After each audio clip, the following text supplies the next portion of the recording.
Hey guys, WnxMentalOne here. I'm going to be going over a video tutorial of how to stop a Terran 111. I'm just going to leave this video on faster. I actually made this video, literally, like, actually no, I'll show everyone. I literally made like a video tutorial on this exact same replay and everything, but it was like 7 minutes too long. I wanted it to be something like 10 minutes, it ended up being 17. I went over a lot of stuff that, though important, I don't think is that relevant to this game or really the 111 build in general. So I'm going to try to make it, be as streamlined as possible, and don't want to waste your guys' time. So I'm going to open up with a standard 1 git expand. I'll put it in the build in the description of this video, so you guys don't have to. I don't have to go over explaining everything I'm doing. It's standard schmandard, as I said like 4 times in my last recording. It's like cream of the crop, typical Protoss build against Terran, Nothing new to be expected here. Except for that I get a sentry, but that's just, preference. And I do a gas steal, but that was just being cute, trying to see if I get a second, if he gets a second Marine. He does, but I don't get to see it anyway, so it doesn't matter. I'm actually going to skip past this opening part, because it's not important. Okay. Now, I go up for the 13 Scout. I actually like this for Terran, even on 1-player maps. Oh my gosh, why am I getting such lag? I feel like I'm getting really bad FPS. Anyway, that's gonna slow down my video, I feel like. Anyway, okay, gotta be focused. 13 Scout. 13 Scout, I do that even on 1-player maps because, well, I like to see my opponent. Especially if I can get inside the base like I could this game. Sometimes they won't even wall off. They'll just get the bunker right here, because they'll assume a 16 Zealot Scout, and I'm not doing that right now, so I get in, I see the gas, and that is a huge tell. Gas already changes everything. Now I know I have to for sure get my Zealot. That's one thing that changes. Another thing that changes is, well, obviously I'm not going to be moving out trying to do pressure on the bunker or anything. It also changes that if I don't see an expansion with my stalker, I'm going to be poking up the ramp to look for a bunker up here. If I see a bunker, then I know it's 111. If I see a reactor, then I know it's probably 111. It could also be a 3x all-in, but in that case you'll also see marauders and stuff around here. But just because you don't see marauders around here doesn't mean it's not a 3x all-in. You have to always be careful with Terran because they can be tricky. Anyway, if that made sense, I'm still going to expand at around 437. I think I clocked it, something like that. He's getting his factory pretty early. And he didn't have Marine production for a little while there. This guy is low masters as Zerg, and he's playing as Terran, so obviously this 111 isn't the best, and his execution is not the best. He has a lot less Marines than he should, and I don't even hold it off that well, but typically if you do this properly you should be able to hold off any 111. So even though I did it poorly and I barely won against a very poorly executed 111, you guys should be able to do the same thing with slightly better execution and hold off anything that your opponent has to throw at you. He's getting a reactor, this is typical of a 111. He's getting a bunker, which is typical of a 111. Although he's getting it in his natural. This is to try to fake me out to think that he might be expanding. In this case, since I saw the gas, I know it's not a fast expand. And this is a Reaper fast expand, which is stupid anyway. So I'm just going to suicide a stalker later on to check to see, because I can't just poke up the ramp because the bunker's down here, So I have to suicide a stalker in here, and I see a tank later, and that'll confirm to me it's a 111. But until then, I don't know exactly what it is. It could be a lot of things. It could be quick Banshee, it could be Hellion drop, it could be 3 racks all in, like I said before, and now I know it is not any of those things. Now I know it's probably a 111. It could technically be a tank Marine all in, but I haven't seen one of those since season 3, so I don't think it's that.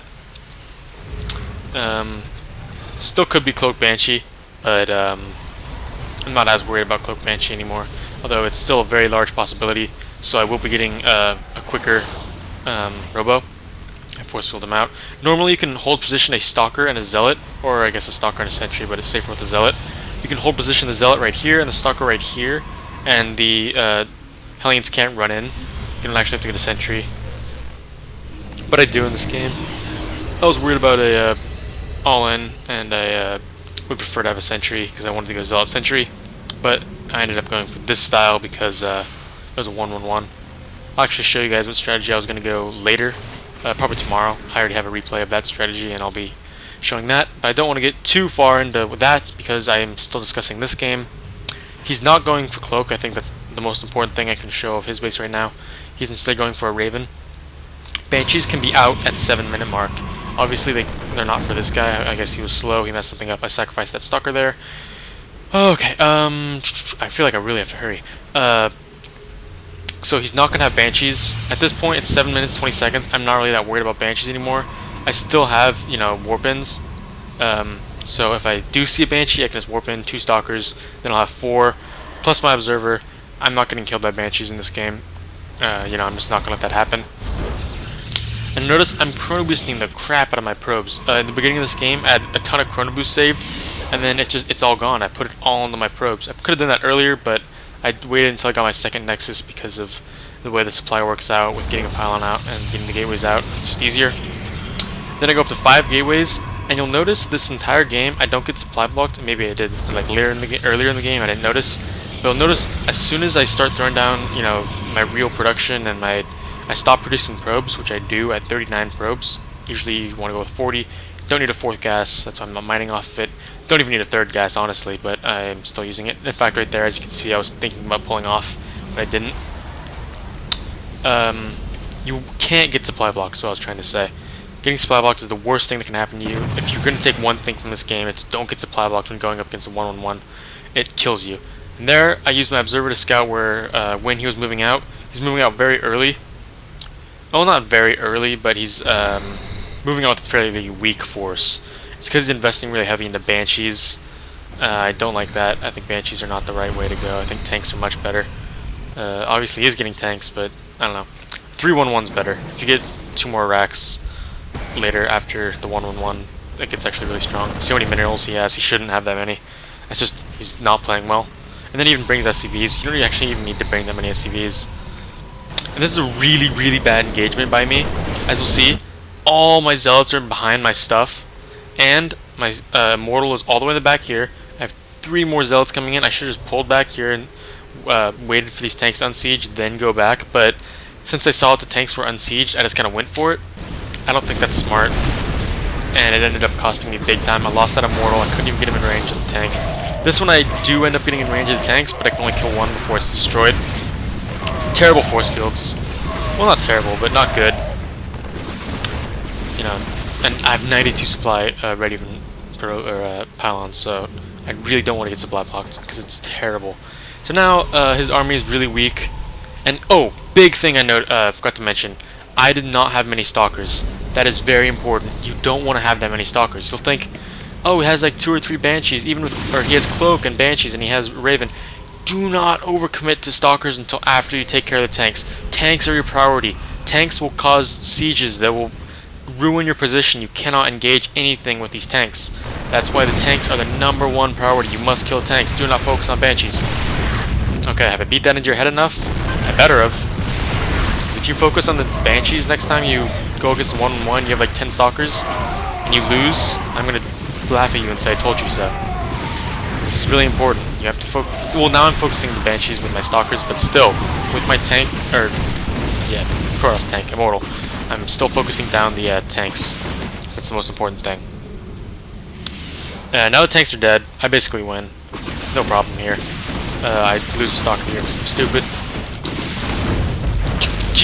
He's basically screwed. He had to supply drop twice. I don't know if that was on purpose, if that's part of the build. I doubt it though. Yeah, this was not well executed, obviously, and I held it off fairly, not that easily actually. I could have held it off a lot better if I engaged it better. Don't want to engage when the tanks are siege, but you do not want the tanks to siege up here. If the tanks siege on the high ground, and whatever map it is, you know, if it's like Ohana and they're sieging in your natural, whatever it is, you can't let them do that. That's it's almost GG at that point. It's so tough to deal with tanks that are like able to siege your stuff. Because as soon as that happens, you have to engage in a bad position, and Terran just gets the advantage there, and that's terrible. Dealing with the Hellion drop variety of a 1-1-1, ideally you scout it, like with anything, but it's kind of impossible to scout. So basically, if you just don't see Hellion or anything move out by like the 5-6 minute mark, just get like 3 stalkers up in your main. A sentry or 2 would be nice too if you have the gas for it. Just have stuff in your main. That's always important when dealing with drop play.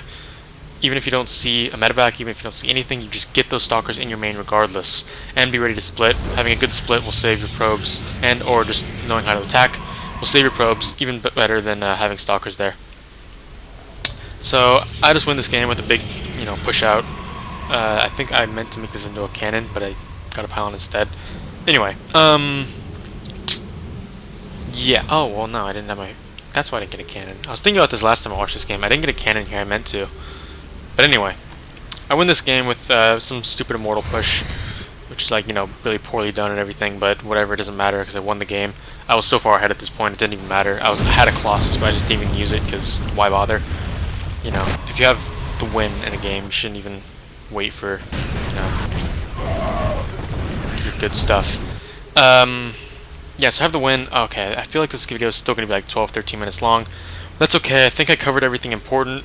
If you see Cloak Banshees, just bring like 3 stalkers in each mineral line with a observer. It's going to be 2 observers and even a third. If you want to see this, I'd recommend just bringing like a zealot or a probe instead though. Like if you want to see the move out time. Just put them in your mineral line. If they start attacking your stuff, just move them out. Have good micro, be multitasking, that sort of thing. This is the most standard style of 1-1-1, although it's poorly executed. You see, this is what you'll see more often. You'll see 3 racks. Well, you won't see the second starport. And it's kind of tough to hold, but if you just time yourself right and you don't get this robo too quickly, and this robo bay too quickly, you don't get your upgrades, you don't get your forge, you make sure to not have like 7 gates and supply block yourself or something like that, you should be fine. Just 1 gate expand will do fine. I'll put it in the description. You don't ever have to lose to 1-1-1 again. And I know that when I was in like Platinum League, or no, I think I was in Diamond League, 1-on-1 just came out and it was super popular and it was super deadly, but nowadays it's kind of been figured out, and this is just making sure you know how to deal with it. I don't want to take up too much of your time, but check out my website, MentalOne Coaching, www.mentalOneCoaching actually. I'm not going to be streaming yet because it lags my computer, but my stream is Twitch TV/WnxMentalOne. Sorry for taking up so much time with all this extra crap, but it's important. I'll see you guys later. This is MentalOne. See ya.